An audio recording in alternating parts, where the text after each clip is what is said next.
সপোন দেখিছে এইবাৰ ৰিপুণ বৰাই। ২৬ত কংগ্ৰেছৰ চৰকাৰ হ'ব, মুখ্যমন্ত্ৰী হ'ব গৌৰৱ গগৈ। যে ২৬ৰ বিধানসভা নিৰ্বাচনত কংগ্ৰেছ দলৰ পৰা হয়তো গৌৰৱ গগৈ মুখ্যমন্ত্ৰীৰ প্ৰাৰ্থী হিচাপে প্ৰক্ষেপিত হ'ব পাৰে। আৰু যদি গৌৰৱ গগৈ মুখ্যমন্ত্ৰীৰ প্ৰাৰ্থী হিচাপে প্ৰক্ষেপিত হয়, তেতিয়াহ'লে ২৬ত কোনো কাৰণত বিজেপি চৰকাৰ নাহে। গৌৰৱ গগৈ প্ৰদেশ কংগ্ৰেছৰ সভাপতি হ'ব, তাৰ ভয়ে খেদিছে মুখ্যমন্ত্ৰী হিমন্ত বিশ্ব শৰ্মাক। যে কংগ্ৰেছে তেওঁ যিহেতু গম পাইছে যে পৰৱৰ্তী সভাপতি হিচাপে প্ৰদেশ কংগ্ৰেছৰ গৌৰৱ গগৈৰ নামটো গুণাগথা চলি আছে। গুণাগথাটো চলিব পাৰে, হাইকমাণ্ডে ভাবিব পাৰে, গুণাগথা চলি আছে।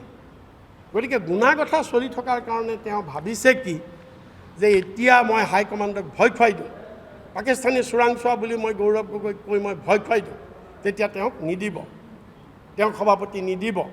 গতিকে মই বাচি যাম, তেওঁ সভাপতি হ'লেতো আৰু মুখ্যমন্ত্ৰী হৈ যাব পাৰে। কিন্তু এইবোৰ কথা কিয় কৈছে ৰিপুণ বৰাই?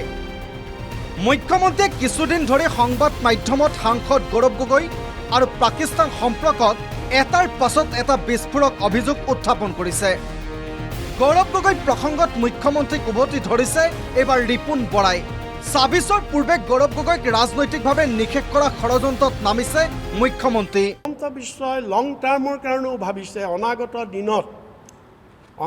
দিনত অসমৰ ৰাজনীতিত হিমন্ত বিশ্বক যদি প্ৰতিদ্বন্দ্বী হিচাপে থিয় হ'ব, একমাত্ৰ গৌৰৱ গগৈয়ে হ'ব এইটো জেনেৰেশ্যনত। গতিকে সেইটো এটা হিমন্ত বিশ্ব শৰ্মাই ভাবিছে যে তেওঁক প্ৰতিদ্বন্দ্বী যদি হয় অকল গৌৰৱ গগৈয়ে হ'ব আৰু কোনো নহয়, গতিকে তেওঁক শেষ কৰিব লাগে। কিয় গৌৰৱ গগৈক জনমানসত সেই প্ৰতিপন্ন কৰাৰ চেষ্টা চলাইছে সেয়াও ক'লে ৰিপুণ বৰাই।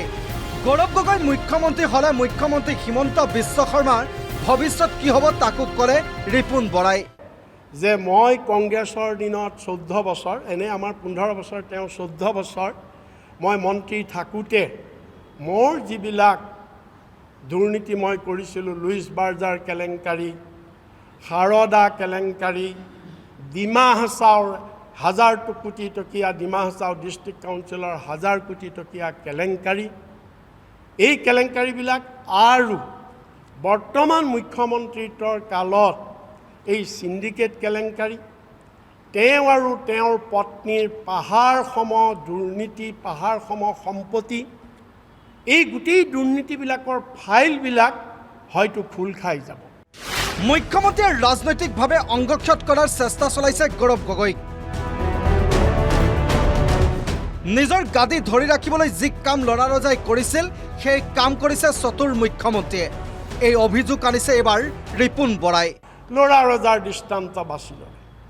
ল'ৰা ৰজাই যেনেকৈ তেওঁৰ প্ৰতিদ্বন্দ্বীসকলক অংগক্ষত কৰি নিষ্কণ্টক হৈছিল, তেওঁ ঠিক একেদৰে আমাৰ ডক্টৰ হিমন্ত বিশ্ব শৰ্মায়ো ভাবিলে যে তেওঁৰ প্ৰতিদ্বন্দ্বীক যদি আমি অংগক্ষত কৰি দিওঁ, গৌৰৱ গগৈক যদি আমি পলিটিকেলি যদি শেষ।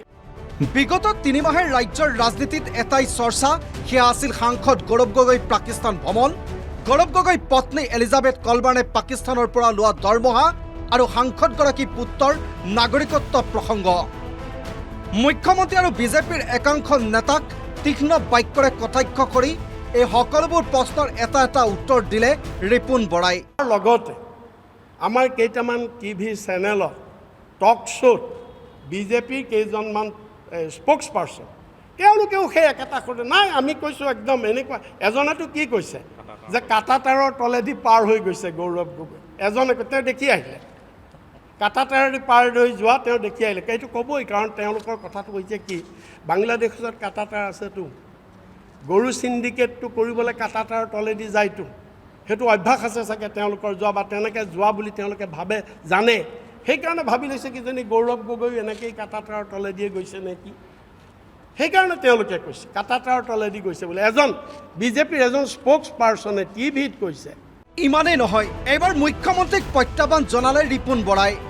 মুখ্যমন্ত্ৰীৰ হত সাহস আছে যদি নিজে গঠন কৰি দিয়া SITয়ে ডিমা হাছাওৰ ৰেথল মাইনিঙত সংঘটিত হোৱা ঘটনাৰ তদন্ত কি পালে জনাওক মুখ্যমন্ত্ৰীৰ সাহস আছে যদি CBI তদন্ত দিয়ক ডিমা হাছাও কাণ্ডৰ গতিকে এতিয়া আজি আমি মুখ্যমন্ত্ৰীক এইটোৱে প্ৰত্যাহ্বান জনাওঁ আপুনি যে গৌৰৱ গগৈৰ ওপৰত ইমানবিলাক কৰিবলৈ সাহস কৰিছে আপুনি সাহস কৰি দেখুৱাওকচোন অসমৰ মানুহক আপুনি ইয়াৰ ওপৰত CBI আমি CBI এনকুৱাৰী ডিমাণ্ড কৰিছোঁ এতিয়া SITৰ ওপৰত ভৰসা নাই কাৰণ DGPৰ SIT একো কাম কৰা নাই ২৬ত যেতিয়া কংগ্ৰেছৰ চৰকাৰ হ'ব CBI এনকুৱাৰী ইয়াৰ ওপৰত হ'ব আৰু তাৰপিছত কোন ক'ত জেলত যাবলগীয়া হয় সেইখিনি তেতিয়াৰ সময়ে হ'ব গৌৰৱ গগৈ পত্নী সন্তানৰ পাছত লাগি থকা মুখ্যমন্ত্ৰীক প্ৰশ্ন S জয়শংকৰ আৰু অজিত দুহালৰ পুত্ৰৰ নাগৰিকত্ব আৰু পাকিস্তানৰ ব্যৱসায়ীৰ সৈতে ব্যৱসায় কৰা এইবোৰ কেনেকৈ সম্ভৱ হৈছে এবাৰ চাই আহক ডক্টৰ হিমন্ত বিশ্ব শৰ্মা আপুনি এজন ইমান জনাশুনা মানুহ আপুনি আইনৰ ছাত্ৰ আপুনিয়ে মই একেলগে আমি হাইকোৰ্টত ওকালতি কৰিছিলোঁ আপুনি উকিল হিচাপেও খুব ভাল উকিল আছিলে তো আপুনি এইটো কথা নাজানে নেকি ভাৰতবৰ্ষৰ আইনত কি ধাৰা আছে যে onus of proof lies on the complainant মুঠাৰ ওপৰত গৌৰৱ গগৈ সমৰ্থনত এনেদৰেই ৰাজীৱ ভৱনত সংবাদমেল আয়োজন কৰি এটাৰ পাছত এটাকৈ বিস্ফোৰক ভাষ্য প্ৰদান কৰিলে ৰিপুণ বৰাই news desk report the news plus যিকোনো খবৰৰ বাবে যোগাযোগ কৰক 7099017330 লগতে 7099017110 নম্বৰত